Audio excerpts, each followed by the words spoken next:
I heard this Is it great... like a bear that turns into an owl What? in the trailer? It's like an owl or some sort of bird winged creature, and it turns into like a bear.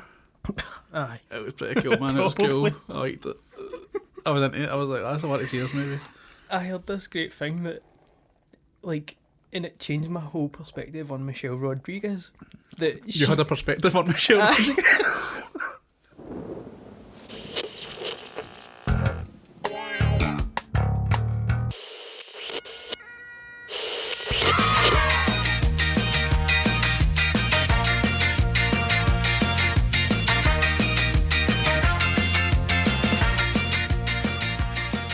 Hello and welcome to the Coconut Shack. My name is Kieran. My name's Ryan. Are you coming to see the Super Mario Bros. Movie with me? Fucking right, I am. Are you coming? I'm so excited. Everybody's so livid about Chris Pratt. It Don't looks get me amazing, wrong. man. Don't get me wrong. That is the only sticking point for me. It's a stacked cast. Otherwise, Jack Black will be great. Jack Black in the Bowser. trailer already. Sounds great. I know I don't like Jack Black. We've spoke about it, but he's got a good voice and he's suited for this perfectly. I would take just it being reasonably successful and then a Luigi's Mansion. That would be amazing. That would probably be like a Netflix spin-off show, though. I can see. I would take it. I would take that too. That aye. sounds amazing. But this movie looks good. Chris Pratt's voice is the only thing I'm worried about. But the actual movie looks good. Trailer looks good. I like the fact that they're all in their Mario Karts at one point. Yeah. And they're going over the what's the track called? The Galaxy one. Rainbow Road. Rainbow Road. Yep. We get Anna Taylor-Joy as Princess Peach. That's Yep, going to be awesome. She seems good. I'm not too thrilled about Seth Rogen being Donkey Kong. Is he? Oh, this is this universe world building. Aye. I saw Cocaine Bear. It plays into Banks' more silly kind of side and definitely taps into that wet hot American summer mentality, and even opens with Jane by Jefferson Starship. I thought the cast were fun. O'Shea Jackson Jr. has turned out to be someone I could just have in absolutely everything. He's a really sweet pairing in this one with Alden Ehrenreich. Margot Martindale and Jesse Tyler Ferguson share a couple of really funny scenes too. Isaiah Whitlock Jr. gets to play a different kind of character in this and he's really sweet. And really what was phenomenal. He was absolutely incredible. He gets to wear sunglasses and look really cool. And it's got the dedication with him at the end. And it gets you a bit. It's 3 out of 5 coconuts. It's really silly. The movie's Rat Race. This movie is the John Lovitz show. He is the thing about this movie. John Lovitz is phenomenal in this. He's every single time he's on screen, I'm laughing. I don't think there's a scene with John Lovitz in it that is not killing me in this movie. I had a total blast rewatching this, man.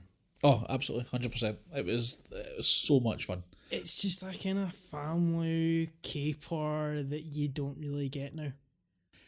This is what I was like thinking when I was watching it. I was just like, I don't remember enjoying a movie this much recently for the same reasons. It's just stupid. It doesn't take itself too seriously. It doesn't try to get political or send a message. It's just, here's a daft film. It's zany. It's a multi. The cast are phenomenal, and you've got like kind of multi-tiered because as soon as Breckin Myers sort of leading a movie, man, all bets are off. And Amy Smart. I mean, this is a point in time, like where they were big stars. What's your history with this movie? This must have been, I imagine this, I can paint this picture, man. This must have been dragged in on an old manky wheelie telly unit for you and your classmates to watch. No, do you know what? I did not watch this in school. It was maybe a bit too PG or whatever, PG-13 or whatever they call it. No, I didn't watch this in school. This movie for me was, we had a box. Every family had a box that gave you all the channels that you shouldn't have. Right, so we had a box and it was on like Sky Box Office, one of the movie channels that you had to pay for back in the day. I remember very vividly it was this and Scream 3 were like the movies that were just on all the time because like they just showed in like a loop. So like Rat Race would be on and that would be the movie for the week. And it was on, and then as soon as it finished, it restarted again and just played over and over in a loop. So I shit you not, I watched this movie constantly on rotation, and now You own 9 copies. I want it on every format. I'm the reason this movie still gets made. I went up to Glasgow in 2001 and it was one of my favourite cinemas. It was the Odeon in Renfrew Street. I remember, yep. amazing With the cinema. curtains. With the curtains, the aesthetic of it was phenomenal, and I got on so great with the full team that worked there. They knew I was going to see older movies. They were fine with it. They even laughed about it. They were amazing. And there was an older guy there that would talk to me about the movies after it, before it, and he would always ask me how it was. I remember getting up really early, deliberately to see this. And it was a huge marketing campaign. It was everywhere. And specifically over here being Rowan Atkinson, the massive draw. Because it was the perfect show, and it was like a Saturday morning. I would still pick that time now to watch this. This is a Saturday morning cartoon. You could watch this with your kids and you would all be laughing. Absolutely, yes. I'd be laughing the hardest. I get that it's kind of not good. I get that there's a lot of things that aren't good about this movie, but I don't care. It's just so fun. Oh, there's so much that, and I like that kind of mad world, cannonball run, road trip, anything that takes you. That always works in a movie. So we open up with this animated sequence in this song. Yeah, the Rat Race song. They've all got the animated, like, badly photoshopped heads on the cartoon body. This, again, Saturday morning cartoon vibes, Looney Tunes vibes. I am huge on an animated opening. This is a cheap-ass animated opening, man. But again, it's terrible. It's really, really bad, but I kind of love it. And this is also the poster as well. Like, there's posters with these, like, little caricatures as the characters. But the music, it's just a certain energy. It really does set the tone well. The font tells me that this is a real ratty race that I'm in for. The font, because it's like they do that gag where it's like the credits will slide in to the side and knock a character out. But or land on top of them and squish them. That dissolve that they do from the animated titles into the casino lobby. What a shot. Incredible, man. Brilliant filmmaking. So this movie opens with like the worst joke in the movie, and you don't want that as your first joke, but the first joke is like a really bad hotel room movie joke. Oh, what's this charge? It's like, oh, it's for one of the movies, so it's like, I didn't watch any movies. It's basically just Clerks. Yes, aye. Oh, he's ordered some porn in his hotel room, that's the joke. They read out the name and it's like Afro Honeys, and he turns round and the reaction is from an African American family. This is not in my... Bear in mind, I watched this on TV. Happened to be on Channel 4 the other night, or E4, or Film 4, should I say. And it was just on TV. It was just by coincidence. When you watched it Saturday night? Yep. It was on television. So I was the only person in the UK not watching it in Film 4, but actively putting it on the telly to watch it, yes, like a psychopath. That's right. I watched this with adverts and all. Enoch Breckenmeyer, I've always liked him. He's just... Aye, he's a time period of like these movies, because he was in this and then Road Trip, which is another enjoyable yet terrible movie. I have never had any interest to go to Vegas. I'm completely the opposite of you. Not so much the gambling. I'm interested in the bad Elvis impersonators and the sort of tackiness of it all. Like, I know that it's shite like that, but that's why I want to go and live the total. And plus the steakhouses. I need to go and get me a big, massive steak, like one that's bigger than my head. You want one of the cartoon ones with the horns? Yes, aye, that sort of falling off the Dan? table. Yes, aye. I want like a Texan guy behind me with a cowboy hat shooting. Come on, son! Don't let her get the best of you now. Aye, right, he has to give me a motivational speech halfway through the steak. Breckenmeyer, eh? Sort of every guy will ever be in a Marvel movie. No. Absolutely not. But he wants out of there. It seems like it's been a bad scene. Aye, he's like, I'm going home, I'm checking out. But then we also get told that he's like a goody two shoes, he won't break any rules kind of thing. We cut to Cuba Gooding Jr., who I think is... It's a good character to begin with. The ref, who everybody hates. Yes. But he plays it great. But everybody in this movie wants, like, literally, in some cases, literally wants to murder him. Like, and do him real serious harm. They're raging at him. You know, my husband lost $800 and I lost $8,000 in this. You know what? Like, if you're a Gabby, don't put 20 grand in on a football game. That's on you. He asks for a drink from a bartender. Yes. And he says, what does it say? Miss or ma'am? Turns round, has a short haircut. There's confusion over the bartender's gender. Yeah, a joke that wouldn't work today. 2001. 2001, yeah. And even then, wasn't funny. This leads me to Seth Green and his brother. Yes, the insurance fraud attempt. This is when you get your first sort of pratfall, first of many physical comedy stunts in this movie. I think these two are great together. Excellent chemistry. Vince Vilo, I don't know if I'm killing that second name, is Blaine, and he's the brother to Seth Green. He's kind of the heart of this movie, and we are introduced to him with this awful tongue piercing, and it's so funny. I think this guy's great in this. Yeah, he is. That seems like a weird character trait to give somebody though. Like in a writer's room, or when you're writing this movie, thinking like, okay, there's going to be these two brothers.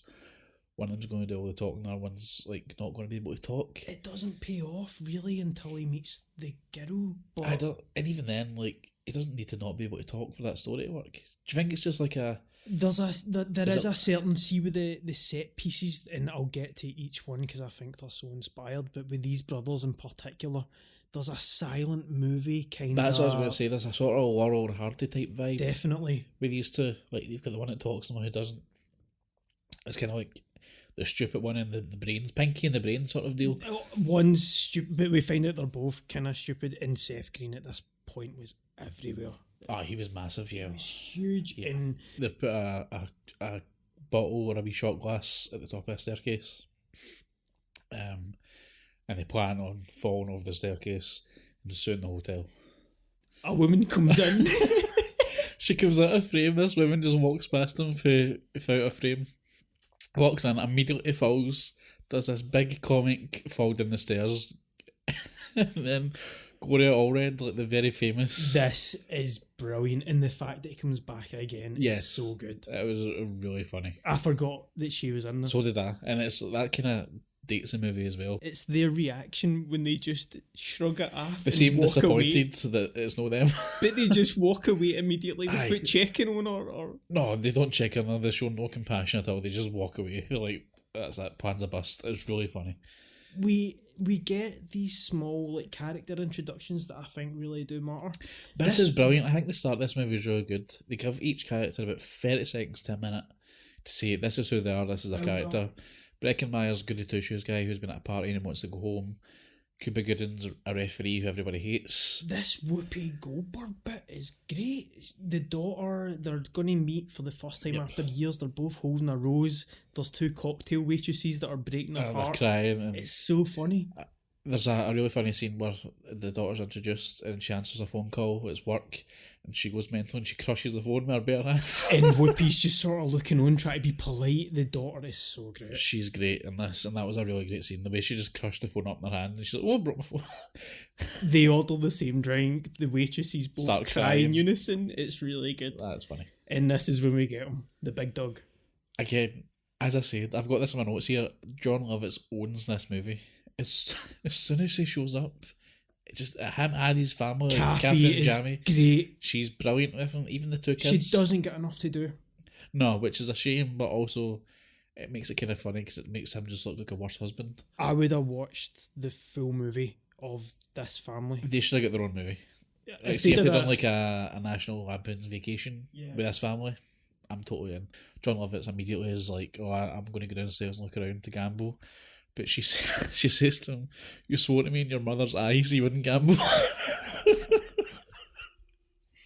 He is so such a scumbag in this movie, and there is times you're thinking he's just going to take the money and bail in his family. Like, I honestly thought that, like, in this, there's bits where he's just counting money and he's counting it over and over, but he's like licking it out of sight from his wife, and it's so great.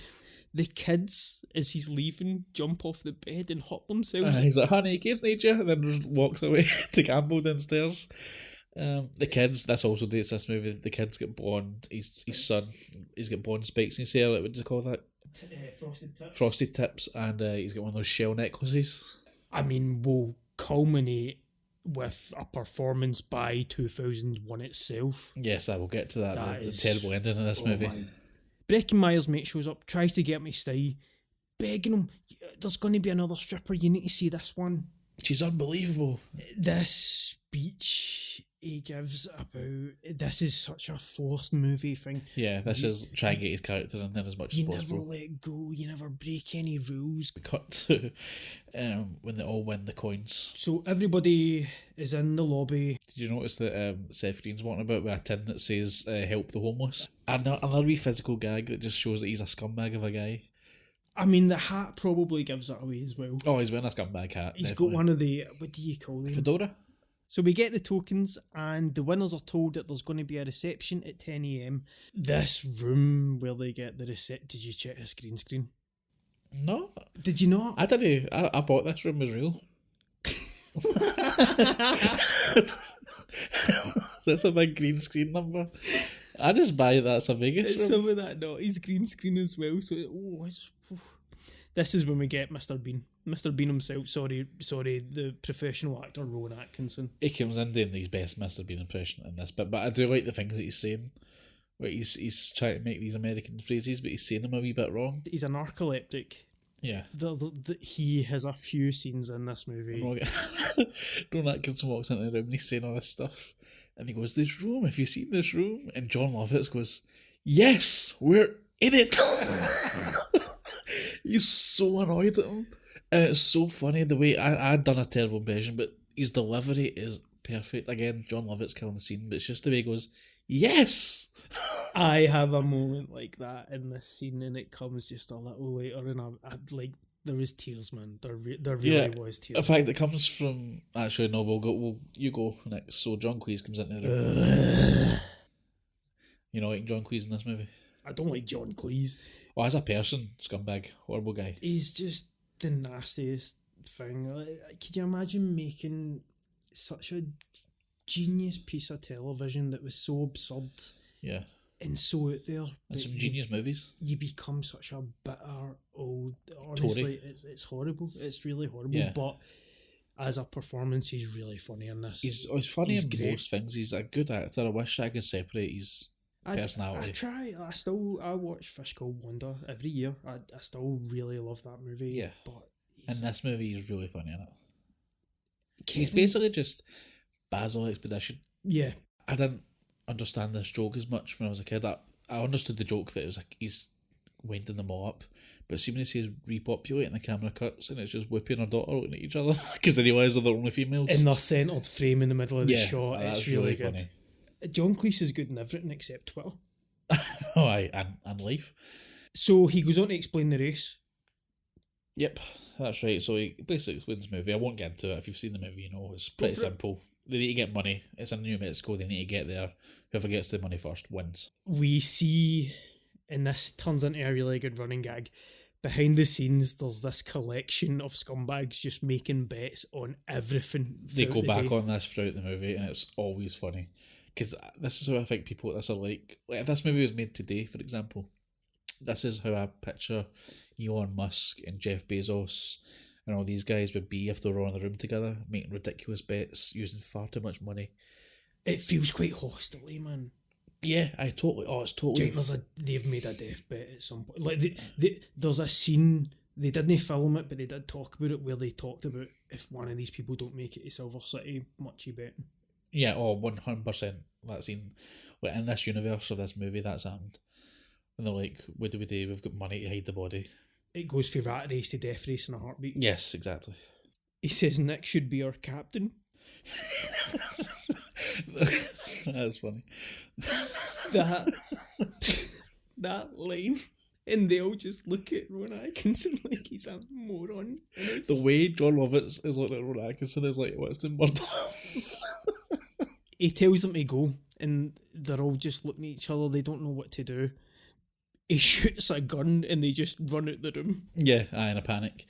So then they're all out, sort of gathered out the room. They're like, "This is crazy. We're not going to do it." And they all sort of have this conversation where they're like, "This can't be real." And Whoopi Goldberg says, "Maybe it's a publicity stunt." And he's like, "Oh, but he told us not to tell anybody." And she's like, "Oh, it's a secret publicity stunt." So and good. John Lovitz snaps at her, "A secret publicity stunt."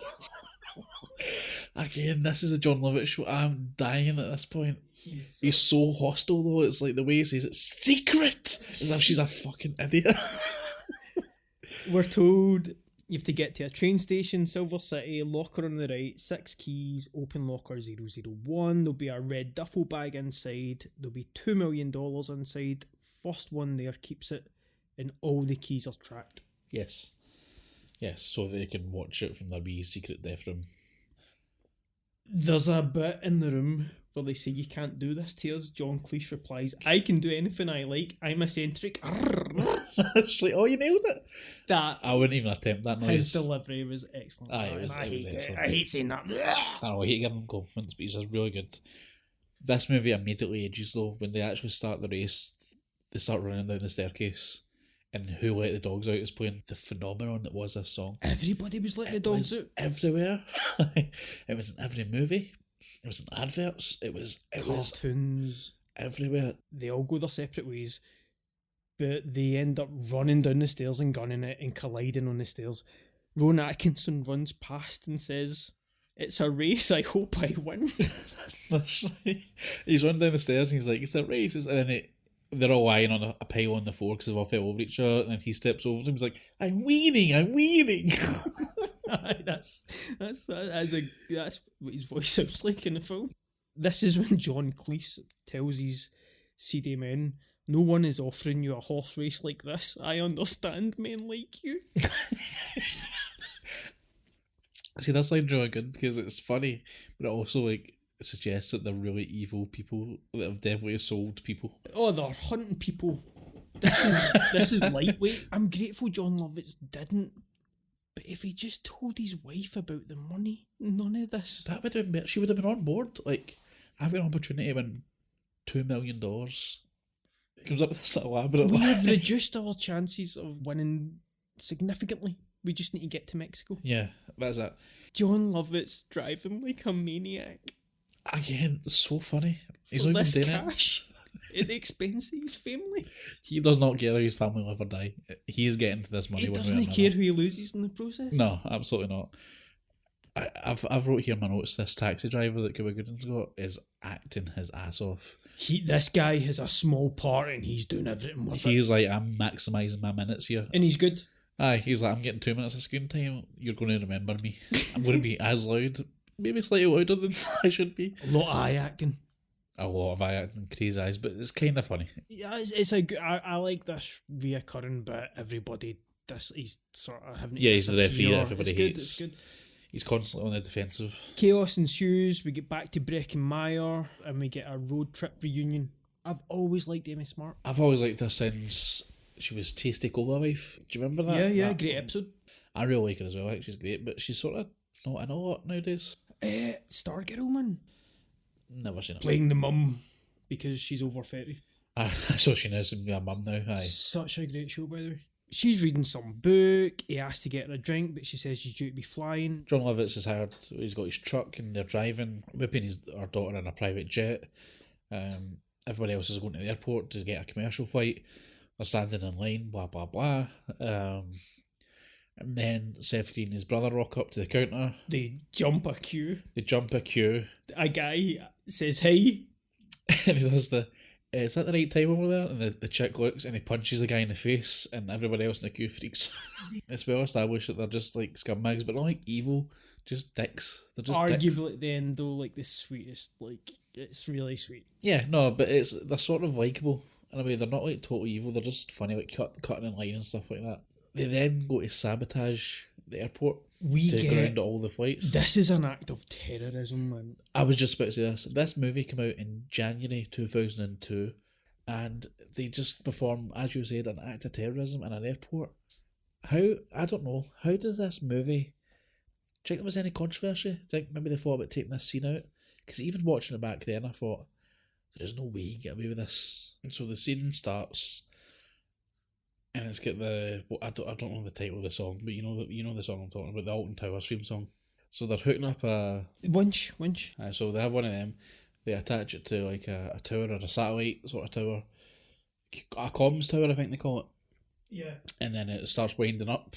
The Alton Towers. It gets caught around itself, and these set pieces are put together so well, and they escalate each time. Yep. So this car is slowly but then rapidly going vertical up this tower as the Alton Towers theme is getting faster and faster, and the brothers, The screams. they scream until this brother that plays, was it Blaine we said? Yeah. When he cries, and then they cry at each other. Yeah, he falls onto the truck, he falls onto the windscreen, So and then Seth Green's looking at him. they're looking at each and other. go This is like family comedy as well, because it's kind of slapstick, but also the little micro acting they're doing is so funny. If it was real life, these people would be dead by the Immediately, time. and they would immediately be in jail. Definitely, it's the type of one, you know, if you draw a black hole in a rock, you'll run through it. It's a cartoon. It's a Looney Tunes. And yeah, the pair of them crying was brilliant. The car rental guy, this is just another one of those little moments. Who is the kid? Who is he? It's a pop quiz. So the car rent, that's the trainee guy who's trying to rent the car. I know him from Dead End 2003. This is the kid from the Offspring video, Pretty Fly for a White Guy. That's the white guy. Is it? That's the little kid. That's the white guy? Yep. The guy is in the lowrider. Right. Not Redman? No, the other guy. Not Redman, who's in that song. The guy who is renting a car to Seth Green asks, "Is this your license?" Seth Green says yes, and he says, "Where did you get it?" And Seth Green says, "Guam." All flights are successfully delayed. Panic at the airport. Nick wants Amy Smart to fly him to Mexico. So that's the scene when he realises that she's a helicopter pilot and they have a different network or whatever, so they can still fly. So he sees the advantage. He wasn't interested in the race before that. He was the only one that was like, this is stupid, I'm not going to lower myself to a sort of rat race. This is when we cut back to another little bit. It just starts out with this little simple one, and they're just guessing what chocolate the assistant sees. That's funny, aye. It's really good. And the complete lack of emotion for the assistant just being like, it's caramel, or whatever it is. Who had caramel? This is John Lovitz in the car with the daughter. So the daughter needs a toilet. He can't stop, he doesn't want to pull over. The line, "Girls don't pee in jars." He goes, but then he says to his son, "Oh, yeah, you're right, okay. What's the son's name?" He goes, "Hey, Nicky," or whatever. "Hey, Nicky, I'm going to need a jar and a funnel." Again, it's so funny, man. And then she says, "I'm prairie dogging it." I don't know what that means, but the son explains it as like when a dog sticks his head in and out of a car. It's so disgusting but brilliant. But that's what kids are like. Kids say stuff like that.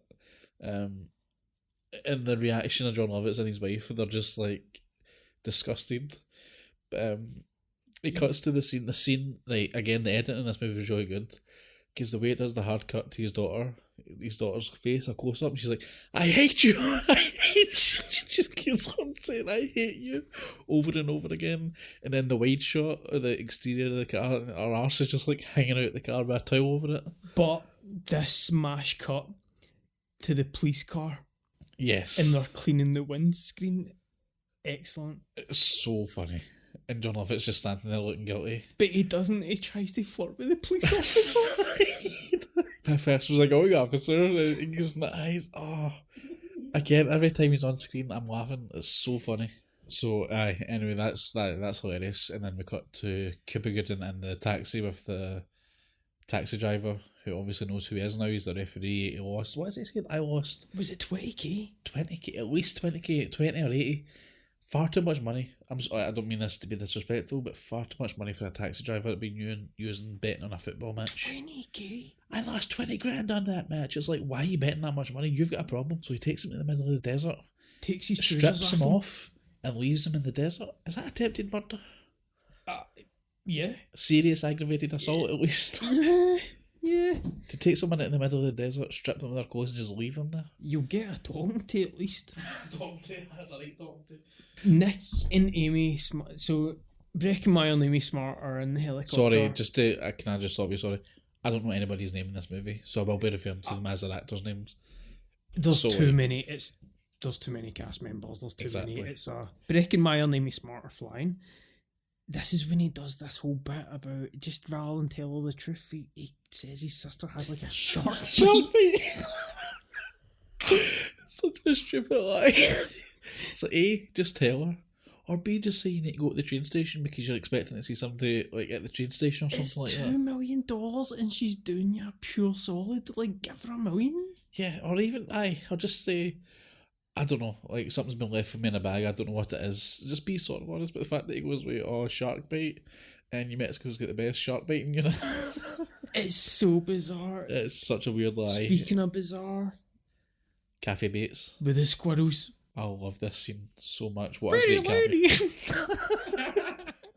Kathy Bates is great in it. Kathy Bates rules, man. She's the best. She She's amazing. really does. I mean, she's in this movie for what? A minute? 2 minutes? It's a cameo, but like... But she steals it, man. And even like Waterboy, like I know that movie's kind of like a wee, like a bit of a dip compared to like Happy Gilmore and Billy, but she's the best part. She's of the best Waterboy. part of that movie. Yeah, totally. easily. Yeah. So we've got this scene. Kathy Bates is great. She basically. She ain't gonna want you, Bobby, with those wet sheets. So anyway, the great Kathy Bates. All those Oscars she's won in like great performances, and we're just quoting Waterboy. We're not even going with Misery or something. Like just Waterboy. Our best performance.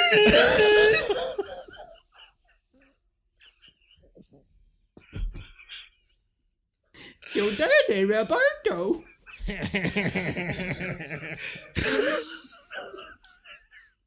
It's another rat race. So yeah, the Kathy Bates scene with the squirrel. She's really trying to upsell these squirrels.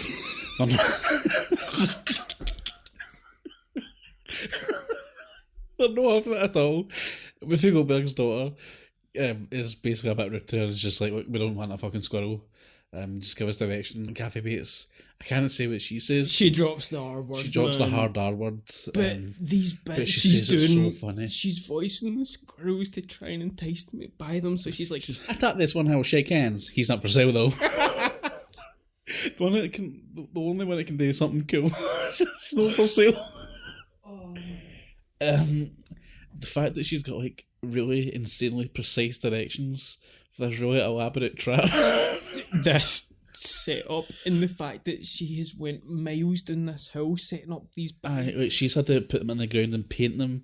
She's Wile E. Coyote. Oh, absolutely, 100%. So she gives them a bag of nuts and wishes them well. Yes, and the fact that it pays off so well later on, it's not in the next scene. It goes a little bit before this joke. Like, it feels like they've drove the length of Yes, yeah, because the next scene we cut to is back to John Lovett's family in the car, and they see a sign for the Barbie Museum, and his daughter's like, the Barbie Museum, and John Lovett's like, no, we can't stop, we're making a good time, blah blah blah. Then his wife headbutts him. Just a wee bit of domestic abuse here. She's basically telling him to stop the car. He's saying no, they're having this quite funny fight. Then she just leans over and just sticks a nut in him. Yeah. It's a bit problematic. But that's nothing compared to the next scene. So the way it cuts, I'm trying to keep it together. This is my favourite part of the movie. The cut to the museum. The Barbie Museum is Klaus Barbie, is that his name? The physical comedy here of all four family members are amazing. They're just standing there looking horrified, surrounded by all these tattooed, baldy SS lovers. Yeah, so when they're in the Barbie Museum, Seth Green and his brother are driving past, they see their van. I don't know how they know it's their van, but anyway, they see their van and they cut the brake cables, so that leaves the Lovett's family with no vehicle or no wheels. So they need to find alternative transportation. This is where this I think is where it's safe to say the movie not jumps the shark, but this is where it goes from like funny cartoon to like, wow, this movie's batshit crazy. They steal Hitler's Volkswagen, the black sleek Nazi car with John Lovett's in the front with the Hawaiian shirt on and his wee family, and it's just so funny. This is when we get a classic John Lovett's. So he steals a car, says the woohoo. It's just a great visual. It's just it was, and I know it's obviously sensitive now and for a good reason, but it was good when they were the punchline like this, and it wasn't. Yeah, exactly. I mean, this isn't offensive. In fact, it's the opposite. It felt like a universal evil that you could Yes, because nobody. Well, people will defend the Nazis, but like those are evil people. But like most people, especially if you're a going audience, are going to laugh at any joke in which a Nazi's the punchline. There's a reason Indiana Jones fought them. Exactly. They're the perfect villain for your movies because like they're a real evil in the world. So it's the fact that John Lovitz and his family are driving Hitler's car, which for some reason is not like secure. Like, it's just lying in the law in this part of this museum. Like, it doesn't show you them stealing it? I also think this next scene is amazing, man. That's the helicopter. This is Amy Smart chasing Dean Cain with a helicopter, and she is so great. She's brilliant in this. She's manic. My second biggest laugh in this entire movie comes in this scene.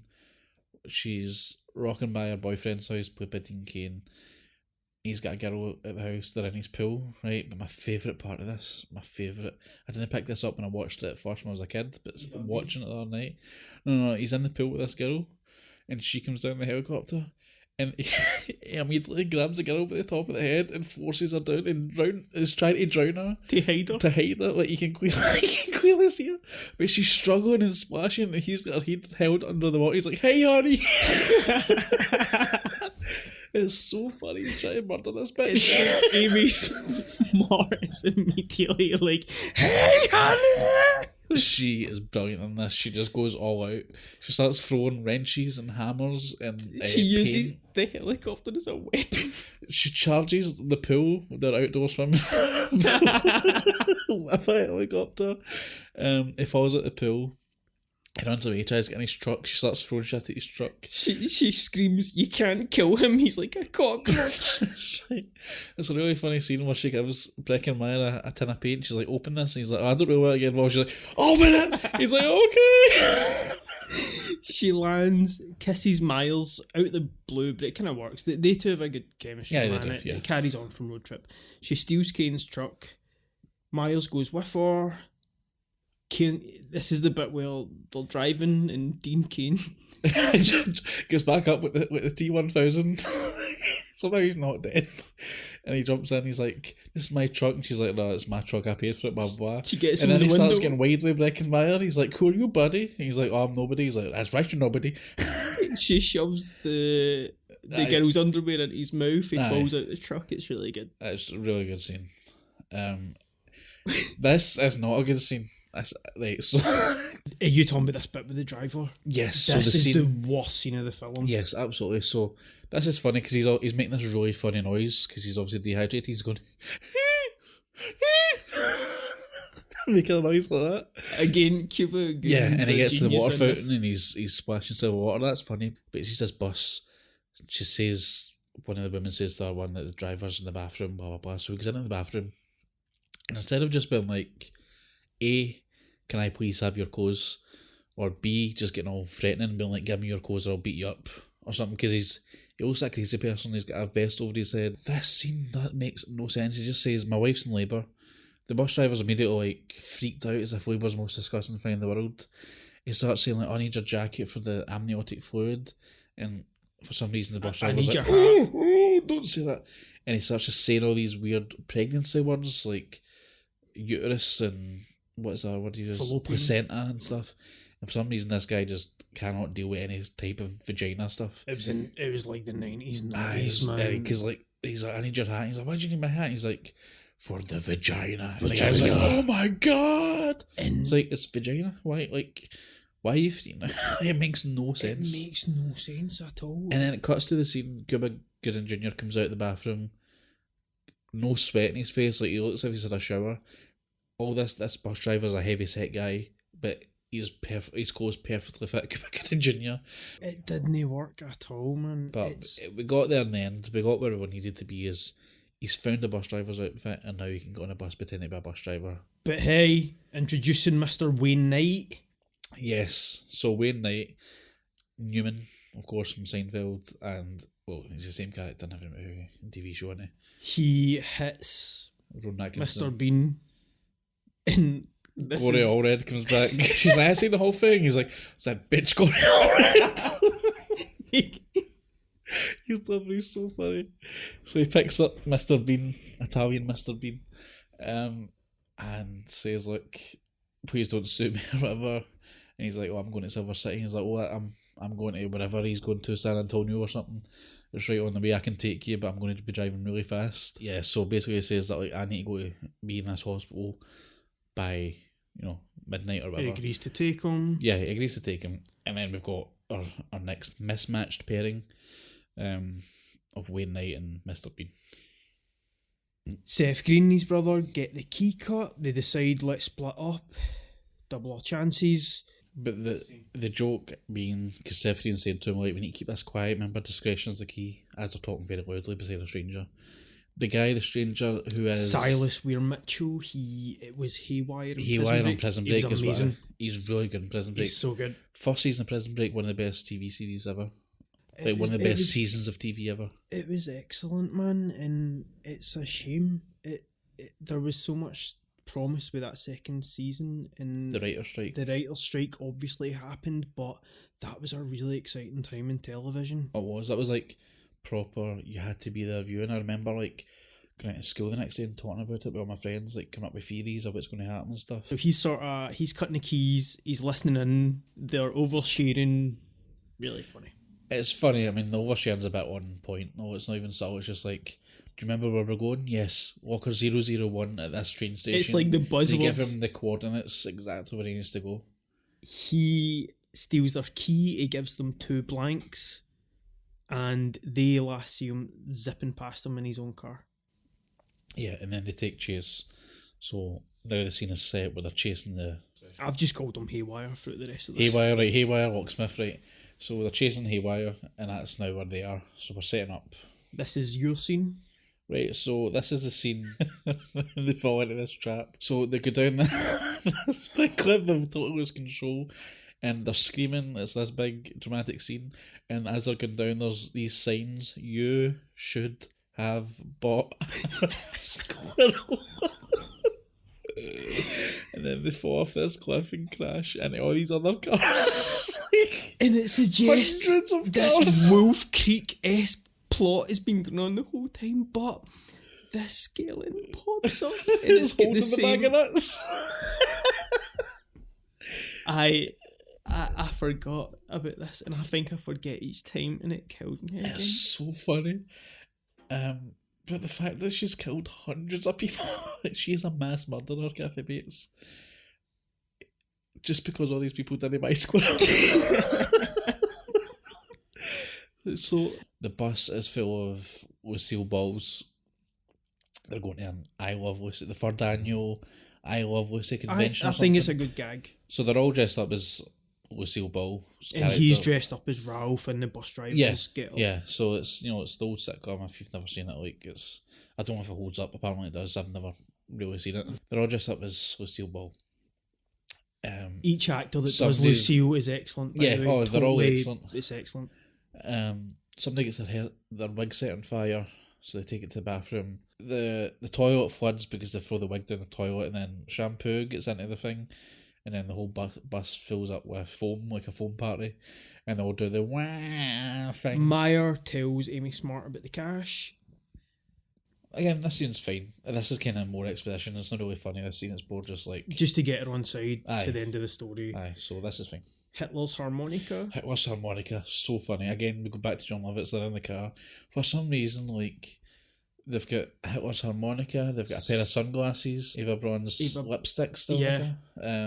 So this is important, the lipstick. This is quite an elaborate setup. They talk about that the car has a cigarette lighter. John Lovett's wife has the lipstick on, she pretends to kiss him, and he wipes it off, and he wipes it on the steering wheel right in front of him. Right in the middle of his, Right in the middle of the steering wheel, and it shows you a close-up shot, so you know that it's coming. The lipstick. But even then, like, you know it's coming now, but I don't it's so throwaway that you don't... Yeah. But then you're like, why is when you close up with the lipstick? His son's playing the harmonica. He's like, you can't play Hitler's harmonica. Mr. Bean singing the wrong song that's on the radio. What is it, RSB? ETT. I don't recall what was on the radio, but him in it. No, he's doing ching ching ching. But he's doing it looking at him. like to the same tune, and when Wayne Knight turns it off, he stops singing and wonders, why did my song stop? Yes.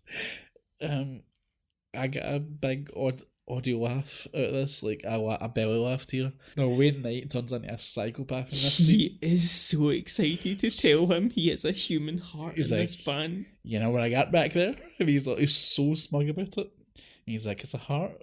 And Warren Atkinson's like, alright, okay, cool. Wayne Knight he's great, man. Like, he's one of the few people talk about in Seinfeld, but he steals every scene. Oh, he's in. brilliant, man. He's great in Seinfeld, Jurassic Park. He's huge. Great. Punisher, Warzone, amazing. But, well, not so much. But yes, I know what you're saying. But I laugh so hard at his delivery here again. This is like, it's not that funny when you say it out loud, but you see it in the movie. See the way he looks at. He does a deep breath in. I'm going to try and do an impression of it, but I'll not be able to justify it. He sort of does a deep breath in and goes, you want to see it? He's so desperate to show off this heart. And this heart looks so gross, by the way. Whatever prop they've used is amazing. So he's taking it to Mexico because the flights are cancelled. I find that's a little cool piece of world building right there. That's why he's going so fast, because it's supposed to be on a plane. The flights are cancelled. He now has to drive and haul That's really cool. Yeah. So, but if I had it sitting right beside him, and like essentially with the glove box would be, or where your sort of drinks holder would be, he's got this heart is just lying there in an ice tray. Oh, and you're right. It looks gross. He pulls it up and it's just in a bag, and he empties it out the wee poly bag that it's in, and it just sort of falls down. But he just dumps it out the bag. It's just this horrible look. You know, as soon as you see this hunk of meat, that's going flying out the window, or something's going to happen to it. Absolutely. So, what happens is, they go over a pothole. It falls, right? And Ron Atkinson's like, I'll get it. So he goes and he's looking for the heart. And he's like, is this a... Wayne Knight goes, and that's a caramel apple. This is smart siphoning the gas. I didn't even make notes about this scene. This scene seemed a bit odd. Breckenmeyer says, this shouldn't turn me on because she's sucking it out. It's awful. It's just it feels like an ad-lib that they kept in the film. Yeah, although I do agree. Yeah. So he's pretending to piss at this point. So for some reason they're doing it with a cop car. The cop immediately notices, gets out of the car. Meyer pretends to pee. The cop steps on the hose to stop and start the peeing. It's kind of funny. It's kind of funny, but this scene is kind of unnecessary. Could have been cut. Next big set piece. This is Haywire jacking a balloon. So this scene is sort of notorious as being the cow scene. That is how easy it is for somebody to steal your balloon. It's really easy to steal a balloon, apparently. Seth Green's in the car, which has got a mind of its own, and it's slowly doing like circles around the balloon. It finds its way back to chasing the balloon. Yeah. And the brother is wrapped around it, and he's fighting with Haywire. Yeah, and then it gets caught on a cow's leg. So then this balloon's now carrying this cow, and Seth Green and Haywire, who's in the balloon. Seth Green climbs up, starts messing with Haywire. Haywire then falls down. So now they're both grabbing the rope. The car comes back. The car comes back. I think his brother's on top of the car at the bottom screaming. He's crying again. My favourite scene. So they both fall and hold on to. They've each got a leg of the cow holding them up. So they're both. So both of these guys. Right. This is to set the scene if you've not seen the movie. This is the second orchestral stunt with these two, and it totally works. Yeah. The brother crying again, and he slams his fists in the car. A cow gets mixed up in it all, and Haywire falls out the balloon. He sprays another. That's so funny. It's so funny. He sprays him in the face with milk because they're both hanging off the cow at one point, like they've got a leg each. The car comes back around and launches the brother into a pond. When Green rises and he's covered in algae, his brother thinks he's a monster.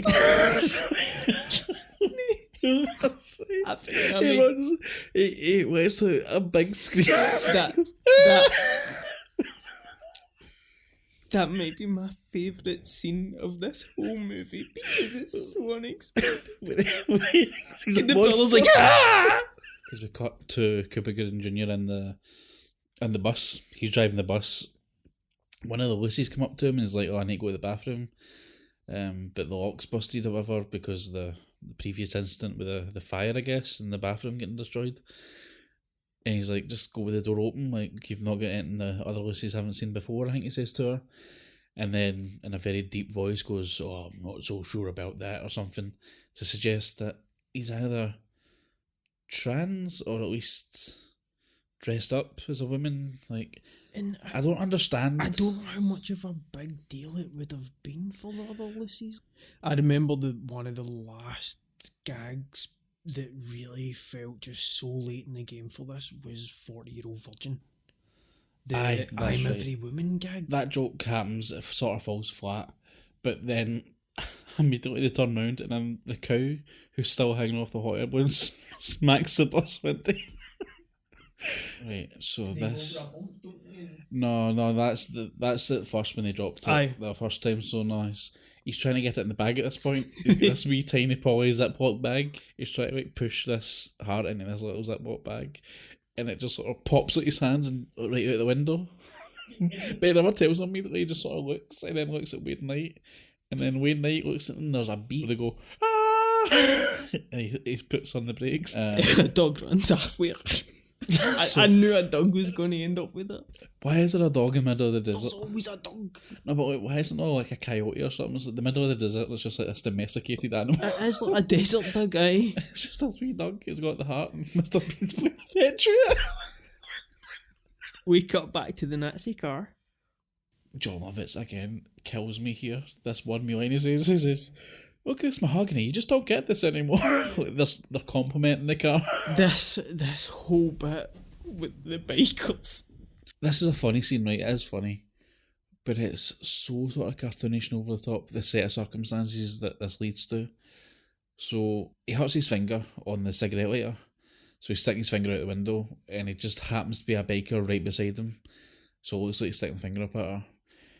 And then his wife's trying to explain what's happening, but she also sticks her finger up as she's explaining, so it looks like she's flipping her off as well. But he Lovitz is good at those bits where he suddenly drops it all and he just goes, hi.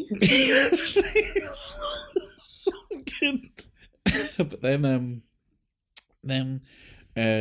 the biker chick whistles and then this biker gang just appears out of nowhere, out of thin air. The fucking Sons of Anarchy roll up behind them and start hitting their car. As if you wouldn't hear them. Insane? This is Hitler's car.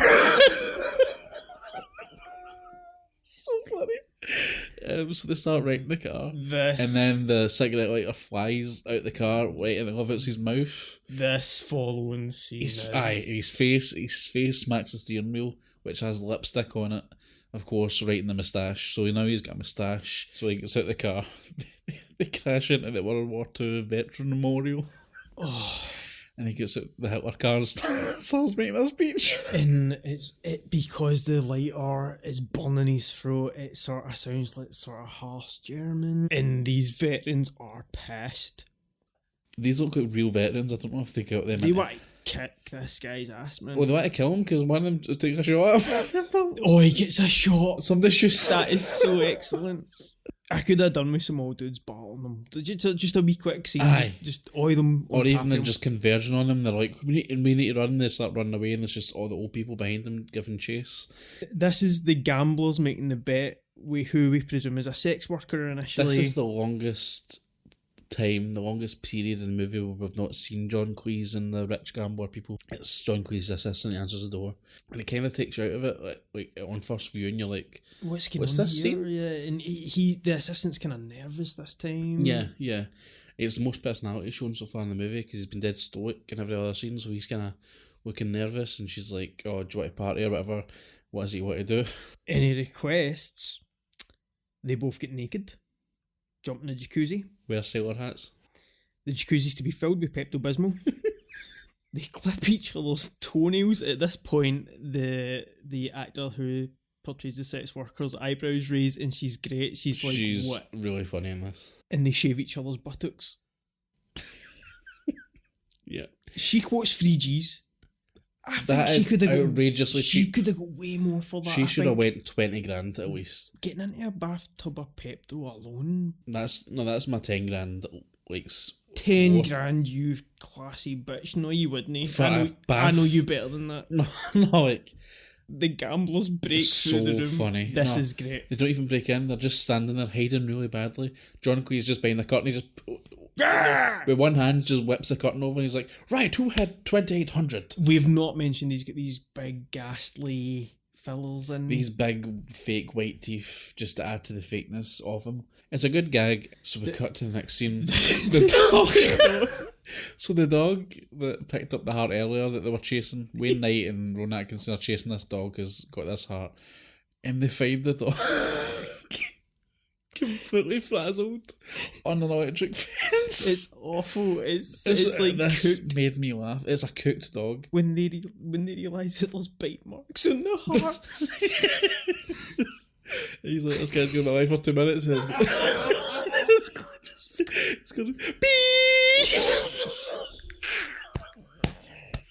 the squelchy noise it makes when he punches it as well. He gives it a couple of punches and it goes beep. No, but see the way Wayne Knight says to himself, he's not even talking to anybody, he just goes, a drifter. He realises He comes up with this plan on the spot to He find a basically- drifter, kill him, take his heart. and he just looks at Mr. Bean and realises that he's detailed him, and he asks him, do you have anybody that worries for you? And he says, no. I'm completely alone. And then Wayne Knight's giving him the eyes if he wants to kill him. And then this is when it turns into a total cartoon. Like the most cartoon if ever. This is like The CGI is terrible. so Ron Atkinson starts running away from him and then just stretches his arms like a bird and just dives direct onto these train tracks. As this train dives by and Zips past. It's the train for Mission Impossible. yes, exactly, and he just dives into it. And he escapes Wayne Knight's murderous rage. But then Wayne Knight grabs onto the fence and gets electrocuted and the heart starts beating. And he's overjoyed that he can deliver it to Mexico. That's great. So they put a wee cap on his story as well. But even if he's still delivering it, it's still got teeth marks in it. It's still going to work, even if it's beaten. He's going to be alive for 2 minutes then be. Whoopi and her daughter come across this speed car. I'm not massively into hated this this bit. This bit is so boring. So I think from now until the end of the movie, Whoopi and her daughters, their whole arc is It like... kind of takes a dip. They've not been in the movie for a while since the whole car crash with... The whole squirrel car crash. They enter this, it's a land speed. So they do, and this is a real thing that they do. Like so while this is going on, they're in the rocket car going away. Amy Smart and Breckenmeyer's car's broke down. They went to this mechanic, Billy Ray, the garage. yeah, to try and fix it. He's trying to con them. He's just your typical redneck. It's just a national. Yeah, he's just basically been like, oh, this will cost you $500 or whatever. And she's like, oh, it's just a simple oil change or whatever it is. I don't know. He pulls a gun. He's basically like, you're going to give me the money.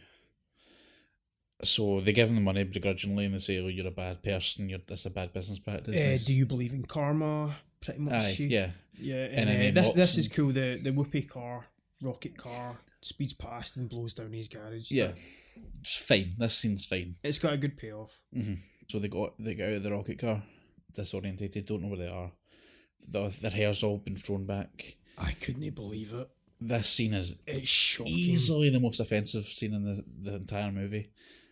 They board a short bus. So there's many things wrong with this scene. First of all, they're walking about, and because their hair's a bit crazy and they're a bit dizzy, they're just assumed that they're like mentally disabled. There's literally a little yellow bus, like the most stereotypical thing, and all these people who are mentally disabled, but they're like the most stereotypical mental. It's like There's a lot. it's like one flew over the cuckoo's nest. They're really playing with the sound effects and the. The sort of children's music playing and stuff. But like another thing, so this nurse was like, right, everybody back on the bus, and she's talking to them like children. John Lovett's kids tell him that the trip's been a living hell. So his daughter's so funny, she's like, it's been a living hell. The kids Basically- get to shine a couple of times. Oh, but yeah, they do. So this is basically where he conceits to his family. He admits the whole plan. He's like, look, the job, there is no job. $2 million, blah, blah, blah. The thing that he should have told them way at the start, he's now admitting to them. He comes back, his milkshakes, his chocolate milkshakes for his family, which he must have dosed heavy duty because they all three of them go to town on these milkshakes and he's sitting there with this really evil smile. He's like, drink up. they're not at all suspicious that he's not got one himself. He just gets back with 3 milkshakes, one for each of his family members, and he's encouraging them to drink it. We cut back to the Lucys, and they're trying to cheer up Cuba Gooding Jr. He calls them crazy bitches. Yeah. You crazy Lucy bitches. And then he yells at them, and then they start chasing him. They all get raged. We get Lovitz is being pursued by the Nazis show up again. The Nazis show up again. So then he tries to wake up his family that he's just drunk. He drags them into this guy's truck, and the trucker tells them they won't fit, and he says they will. And he just forces this. He picks up his daughter, who's unconscious, and goes, "This one's little." Did you notice he just throws them in? He doesn't sit them in the trucker's seats, he just throws them in the back like luggage.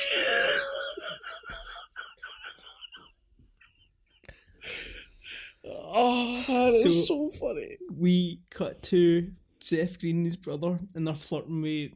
They pull up. It's like vacation style, so there's a car beside them, and it's 2 sort of alternative kids as well. I love this scene. It's really playful. It's cute. The "I Believe in Miracles" song, though, another best song choice. I remember thinking the girl was so cute when I was younger. Me too. I fancied this girl when I first seen this movie. It's like the bangs and stuff like that. I mean, she's still attractive, but like back then I was just like, oh my god, she's got piercings. She's so cool looking. And then thinking this was the luckiest guy in the whole wide world. Yes, aye. The girl shows her boob. So they're side by side. It's I Believe in Miracles, and they're doing the Jaws scene. So he shows off a couple of piercings. Shows off his tongue, shows off her tongue, then she shows off her ears, then he pulls his shirt up and he's got a nipple piercing, then she pulls her shirt because she's wearing like a buttoned up shirt, she unbuttons her shirt and pulls off. Apparently showing her boobs. It doesn't show you this in the movie though. You get the reverse. In the back. Yeah, you get the reverse shot, so you see their reactions. Both reactions are gold. So funny. When he loses control of the car and drive off the road. But he doesn't lose control. He's still focused on the rack, and they crash, and Seth Green's trying to grab the wheel whilst the brother's still just staring. It's so great. It's so funny. And then they land in the... Is this the monster truck scene? They crash into this monster truck rally place, racetrack, in Hamilton. Demolition Derby? Aye, that kind of idea. And they land, obviously, in a big row of cars, which I assume they think is a parking lot or just like a parking structure, not realising the other side there's a big ramp with a monster truck. The way this is framed is incredible. This scene is honestly so well shot. So the slow-mo shot of them realising that they're in danger and try to scramble out the car and pushing each other out the way and grabbing each other. It's tense as well. Because you see it, like the slow motion monster truck coming. You feel the sky. suspension. It's the low huge shot of the camera showing you the scale of this monster truck, and the slow motion adds to it. They're sort of messing up as they're getting out the car. He's trying to reach for the handle, he can't get it. He puts his face. He pushes his brother's face out the way, so they're like trying to get out before the other one. They're like not helping each other. They're fighting over the door. Who gets out first? It's amazing. A brilliant shot. Really, really, genuinely good. The CGI is a bit. It cuts to the bit where they're running and monster truck crushes the car, and it's clearly a green screen. You can feel like I feel like this was a bunch of sketches, and whoever had the most clout got to pick whatever set piece they want. And Seth Green was the kind of big. Well, he's bigger than Meyer, man. Yeah, like that. It kind of feels like that. So great scene overall. Like it's incredible and great stunt work, and actually like from a filmmaking point of view, like stunning to look at. The edit's incredible. Yeah, it was really well made. I look down at some point. I look up, and Cuba Gooding Jr.'s on a horse. It doesn't really show you. So it just shows you that he's been running away for these Lucys, and then he's in a field, and he's like, I think I lost him. I think he says. And he's looking around and he literally just sees a horse in a field. That's it, just Zelda and then style. He sees a sign that says Silver City, 5 miles away or however many miles away it is, and he looks at the horse and looks at the sign, and we've just gathered that he's steals the horse. Yeah, I don't know where he gets the. He's wearing a poncho. A sombrero. Doesn't he have a bandana thing? He's got like a bandana and a poncho, and I think he's got a sombrero on or a hat. Beaning the baby. So he gives the baby's key. The baby's playing with it. Of course, classic Bean. And then he tries to get the key back off the baby. And the parents, who, for some reason, the parents let this happen until he starts trying to get this key off the baby. And then he starts, I guess, diddling the kid is the whole joke. It looks like that's what he's doing. He's just trying to get his key back. They kick him off at the train at the stop where he has to be anyway, Silver City. But he gets there first because he's at the train station. So the wee assistant guy's on the phone being like, oh, was it Victor Pliny, is that his name or something like that? Mr. Pliny wins. That's what they think. So he gets there, sees the locker, puts his key in the locker, and then falls asleep. Which is quite funny. It's a good callback. Because he's standing and his hands in with the key. It's funny. It looks like he's going to win, but that's exactly where his narcolepsy kicks in and he falls asleep. This is where Vicky, who's was a sex worker from before, steals the bag.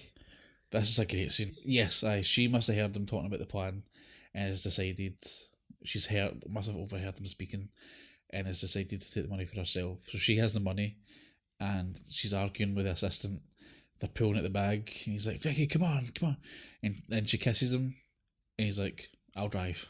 Because like he says Vicky's got the bag and John Cleese's like, who the hell's that? He's like, it's the hooker or something, he says. And John Cleese is like, what the fuck is she doing now? He's so good. So they're driving away in the car with the stolen money and then the cow falls on top of the car. And so the Vicky and the assistant. Yeah, and then Haywire falls into the car as well. Because he's still in the boat. So, the rest of our rat race crew board a bus, which Cuba now knows how to drive. Because, of course, he's a bus driver, so he can now operate any bus. The money attaches itself to the balloon. Don't know how this happens. So, they're on this double-decker bus that's conveniently placed there. They're chasing the money, which is on a hot air balloon, and they're chasing a double-decker bus trying to catch it. For some reason, the hot air balloon does not go any higher than a certain height and just goes forward very slowly. The bus can keep up with it. They fall. Finally, the money gets caught up in like some staging equipment. They're like, oh, there it is. So they all run off the bus. They finally find the bag of money. They run over to the bag of money, and then these curtains open. Well, John Cleese at this point with the gamblers announces that they're in extra innings and they're all going to Silver City. Yeah, for the finale. So they're like... There's a quite good gag where they're gambling on the plane. So it shows you the exterior of the plane and it's swerving violently from side to side. It turns out they're asking the pilot to just drive recklessly. To see who pukes first. That's funny. That's a funny joke. And again, just so irresponsible of them. So it turns out they're all on a big stage. They turn around and there's hundreds of thousands of people here. Who's headlining this? The headline act for this concert is... Smash Mouth. Smash Mouth. But this was in Shrek, which was a year later, or the same year. 2000. Aye, so a year earlier. Fiona! So, it's like your Shrek. It's saying Fiona's name. Donkey! That's better, there we go. Donkey. Do you know, have you heard the Chris Farley recordings? I have, it was way better. Aye, much better. It was monstrous, it was way more ogre. Aye. The older I get, the more I think Mike Myers kind of sucks. Mike Myers is not very good. This is very a lot how this comes about. The movie falls apart here. We're at the end. Luckily, we're not too far away from the credits because basically the money ends up on this stage. It just so happens it ends up on the stage. This stage, which apparently has no security because these 6 strangers or 12 strangers or however many people there are have just wandered onto this stage with a big bag of money. It felt like he was hosting this. No, this isn't a Smash Mouth concert. Like this, I think he's like third build or first build.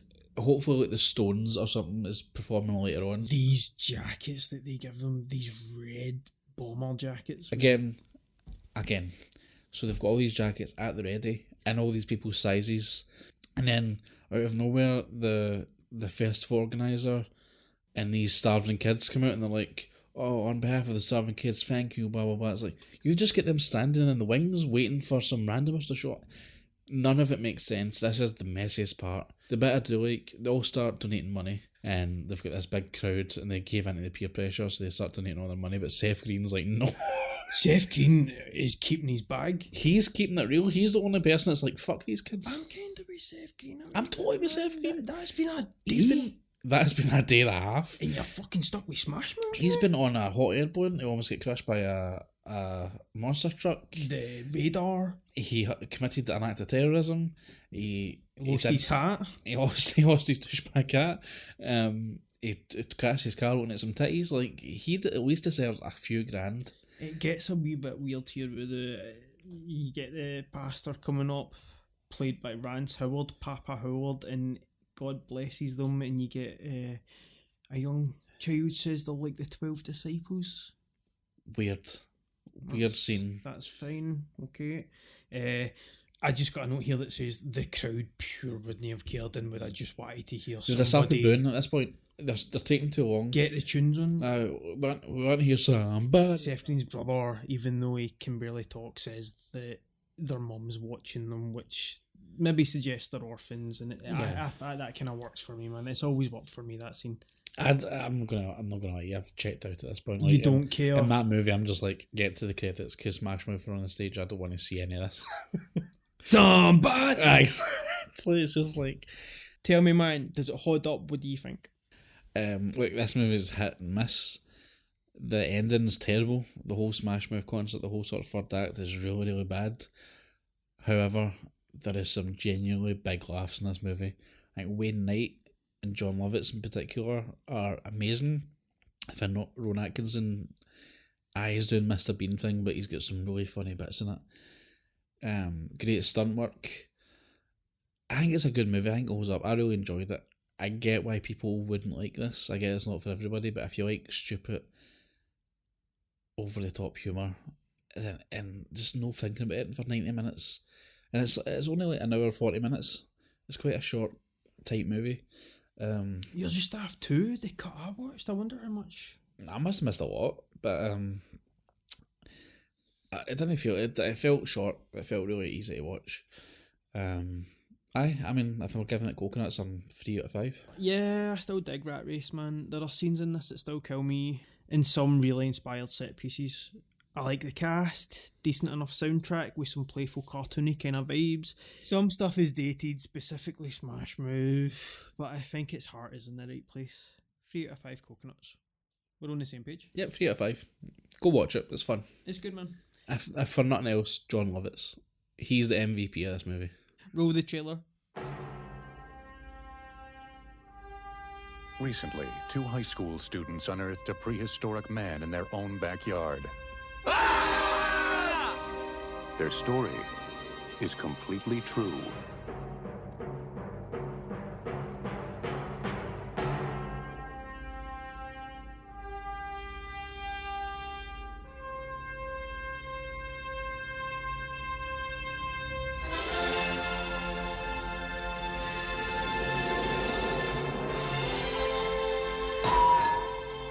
Encino Man.